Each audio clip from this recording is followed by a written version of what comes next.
So I think, yeah, like many of you, for me, energy efficiency is not just a job to make products or policies, but it's also a mission. I remember well when I started straight from university at Philips Lighting, some people were thinking, well, they felt a little pity because at the time you should have started working in the IT industry or with the new computer companies, everything that was there. And people felt, yeah, lighting, that's just light bulbs.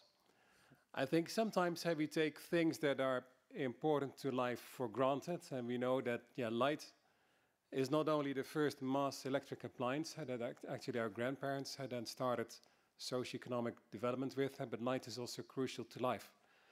The reason that we're here, and I think also a little bit maybe of an introduction how we came to enlighten, is that lighting and certainly the efficiency gains are also crucial in tackling a number of global challenges. So security of energy supply for many countries, and some think there about the dependency on imported fossil fuel, but I think also many or even more countries, for them security of energy supply means having sufficient electricity to power their economies 24 hours a day, because they lack electricity or the growth is so fast that you just can't keep up with building more power plants, let alone what that would cost in terms of public funding. But then tackling efficiency challenges through lighting is also crucial for many of the economic challenges we face. And that's for part, that can be then managing your household budget, but also for cities. For cities, half of the energy budget is lighting. It's public schools and offices, street lighting, as well as for economies where you see that in totality, all accelerators combined, if we double the rate of energy efficiency improvement, it creates 6 million jobs by 2020. And there I would say then energy efficiency is not an invisible form of energy, but those are people who will be insulating buildings or putting in double glazing or changing the lights in the ceilings and the streets. So that's very real. And you see also there that with employment concerns, those are jobs of the future. So let's see, yeah, it works. So a bit of a prelude to enlighten. So it's actually for the reasons that I mentioned, economic challenges, tackling climate change, security of energy supply, that by the end of 2003, that I proposed within Philips at the time, but then later on we made as a sector initiative to start a program to phase out inefficient lighting globally. And why? Of course, because many politicians were looking at what do we do? How do we translate the Kyoto Treaty at the time in European legislation, but also in other countries? The question was raised.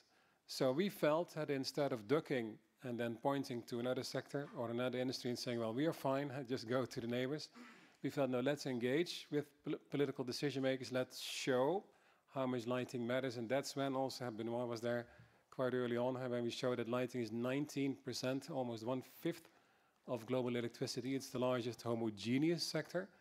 And certainly we need to do all those sectors and combine to tackle these challenges. But that's when initially in end of 2006, on 7 December, I remember vividly, we called on the global phase out of incandescent light bulbs. And that was quite transformational because for us it was 2/3 at the time. Imagine it was 2/3 of our production volume, of our sales volume. It was the product as Philips Lighting that we were founded with. So I can tell you I had to do as much internal lobby as external, but I think it's really good that we started that. And then in the year after, Europe started shaping legislation. Interestingly, all the factors, energy cost, climate change, economics, security of energy supply were, let's say, considered, but it became to be known as part of the European climate change package. At the very same time, in the very same year, under the Bush administration, we worked with the United States. Also for most of the same reasons, energy efficiency was addressed, but it became part of the Energy Independence and Security Act. So you can see, also like Mel explained, how different motivations work. And there are so many benefits to energy efficiency that it's really a no-brainer. But then, of course, with all the other OECD countries, Korea, Japan, Australia, and so forth, let's say, following that, the question was, how do we now help emerging and developing countries to make the better decisions so that they don't have to fix what we did inefficiently and that they can leapfrog to the better decisions, having then only to invest once in these parts of their economy and of their socio-economic development. So that's when we actually at that moment more and more as a whole sector engaged with UNEP, with Achim Stein, who was also there then. So there's also, I would say, relevant in staying a bit longer in the same job, because then you can move bigger things.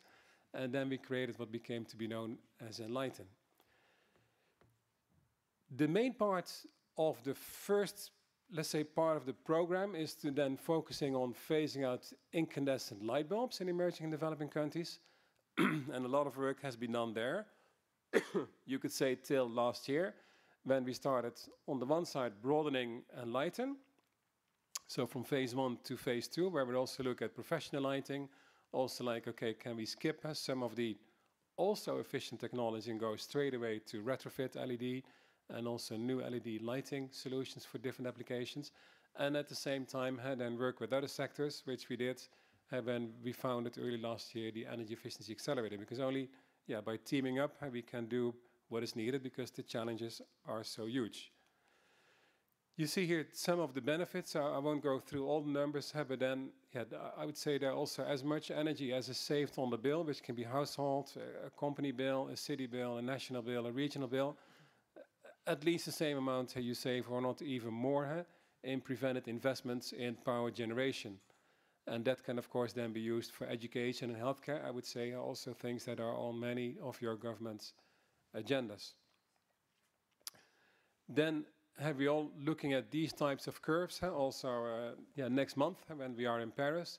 For part, we see that already today, the way we consume energy, the way we power our economy, the way we manage things, I would say it's really a linear society that we've optimized, and we need to move to more circular, smarter ways of doing things so that we prevent the curves that go up in all these graphs, the business as usual graphs, and then reduce emissions, reduce consumption, and invest things in smarter things than just wasting resources, of which energy is a very important part. What is also really, really important, and that is why the accelerator is so crucial, is that because of population growth, urbanization, as many people will move into cities until 2050 as are living in rural environments today, and because of the rise of the middle class, that for lighting alone, in the coming 15 years, the number of light points globally is going to grow by 70%, 70. So it means, and that also goes for HVAC and all the other appliances that Steve will talk about, it means that then just acquiring more efficient appliances, building net zero buildings is not enough, because at the very best we would stabilize energy consumption and emissions. So this is why we are calling to double the rate of energy efficiency improvement. And then doubling that rate, like I mentioned before, means then accelerated renovation of the existing infrastructure, because that's what will make those curves go down. So there are four, so in Enlighten, and we are also mirroring that with other appliances and other sectors, as we will then also, when they are further gaining traction, we'll learn from them interactively, but there is an integrated policy approach.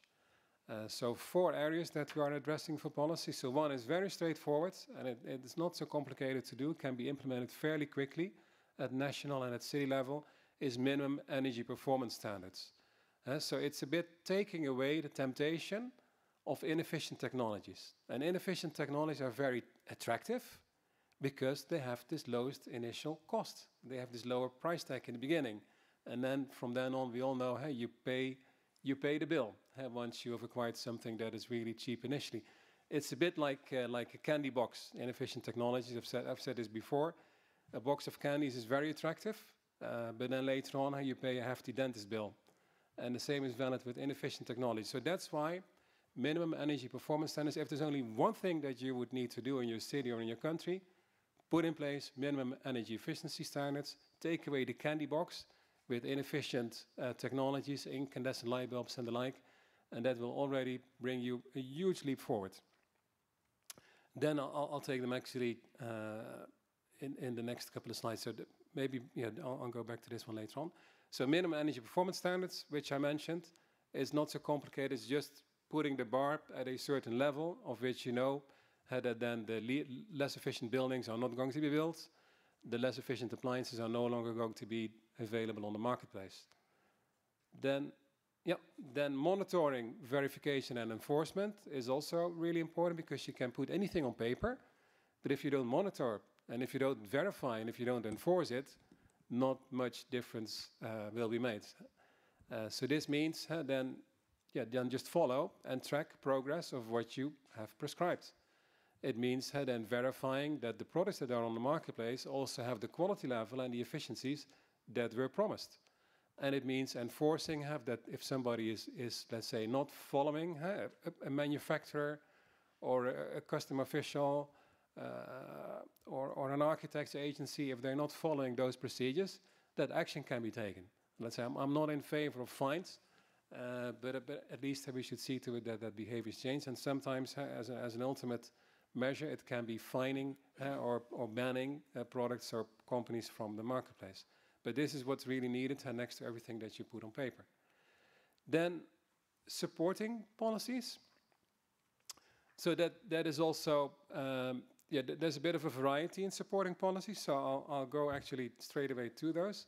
So there are supporting policies in financing mechanisms. So that could be, and that has worked well in some countries, I know from Mexico, United Kingdom, but also Peru, some other countries, where then financing schemes together with utilities are really helpful. And I think certainly when you look at phasing out incandescent light bulbs, it's important to make utilities who make a living of selling more energy part of the solution so that they start making more of a living by selling energy services. And for them, it doesn't really matter if you pay your energy bill on the bill or if you pay a down payment on insulation, lighting upgrade or whatever, or solar panels on the bill. So I think this is also something that you can do nationally.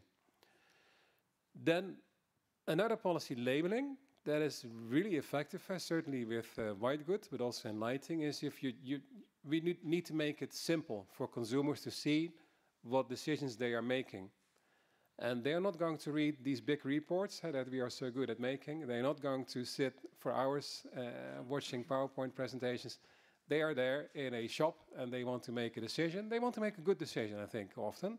That is economical, but also that is doing well for the environment and for next generations. And this energy labeling has really made a huge difference. I'm not going to go into detail, but I think we all know examples. And now even the A category is so crowded with efficient solutions that the next thing that legislators need to do is to pull apart the A category into a new A, B, C, D, so that again people can make better decisions when they acquire white goods, appliances and lighting. Another one are fiscal instruments. So what can be done? You could say to prevent that more efficient solutions which require a slightly higher upfront investment are more heavily taxed, so that it becomes even more difficult for people to take that decision. Also examples, if you look at solar lanterns, I think some of you know, is then prevent governments thinking, hey, this is a new product, this is a new solution, let's put some VAT and import duties on it, that's a nice income stream. But actually then to recognize that when people have access to energy, that the first service that they acquire is lighting. And that by having lighting, not only can we work longer hours as adults, but also students can learn so that they become more prosperous and more economical going forward. So we would dare say then be really smart on fiscal instruments. But also it means that if people want to renovate their home or they want to change appliances or the city wants to do that, there might be ways that you can find fiscal solutions for bringing the future savings forward and using them in investment. There's one example, which is not on the slide, but that I can mention, that we're also working on. I know of a city in Africa where we are working, it's not yet decided the project, but where we are working on street lighting. And the city said, yeah, but then there's no interesting payback on changing the street lights because our electricity is 80% subsidized by the federal government. So, oh, okay, well, so what do you do then? And actually now the discussion is, can the subsidies, which are also a bit of handcuffs, also a bit of a headache for national governments, can they become part of the financing mechanisms? So that while the project would be implemented, actually less subsidies are needed because they use less electricity, and at the same time it works in propelling, accelerating energy efficiency in such a city. So I just want to put this idea forward, so that also their subsidies are not always an obstacle, because there's something happening with that money, you can also make it part of the solution. Then, let's see, yeah, then another area is environmental site management, so that's the fourth area. And that means you could say, what do we do with the material flows? So how do we prevent, let's say, furthering this linear throwaway society or creating new throwaway cultures where progress is being made? So here, I think really we need to look at circular models to recognize that there are many valuable materials in those appliances. Hopefully for parts, the value would in first instance be sufficient to pay for collection and recycling so that it becomes a self-financed way of doing things. But also here, we need to think about moving from changing the business model. So the utility example I gave is one, but also from changing from selling hardware, invoicing hardware, to selling light as a service. So that actually you don't even have to bother about the lighting because it's continually being optimized by your service provider, be it us, be it utility, be it an ESCO. And then, because in essence, we know energy efficiency is the most renewable energy because you don't have to generate it. So you also don't have to throw it away. You don't have to pay for it. It's just about how do we find the mechanisms and the ways to make that smart decision at the very beginning. So one policy actually that I forgot mentioning earlier on is also public procurement. Quite often, when there are policymakers saying, yeah, well, sorry, I can't do this because public procurement describes that I tender for lowest initial cost. Well, any policy has been put in place by people, and any policy can be changed by people, and in this case, for performance-based procurement, so that we force ourselves to take the better decision, and that in itself will trigger the financing and the service discussions. So then, the last slides are then the first phase of the Enlighten project has also created a toolkit, and a toolkit is nothing else than a word for rather big booklet, but then a booklet that contains all these nuts and bolts, all these things, all these tools that you need. So from it covers the status of the technology, it covers product quality standards, the financing, the minimum energy performance standards, and what Enlighten can do for you as a country or as a subnational government is then, with this toolkit, see how can we localize it so that you can implement it, so that you can benefit from all the work that has been done in the years before by all those other people, and then really that we can accelerate through that energy efficiency which is so much needed. So that's what I wanted to share with you. So thank you very much.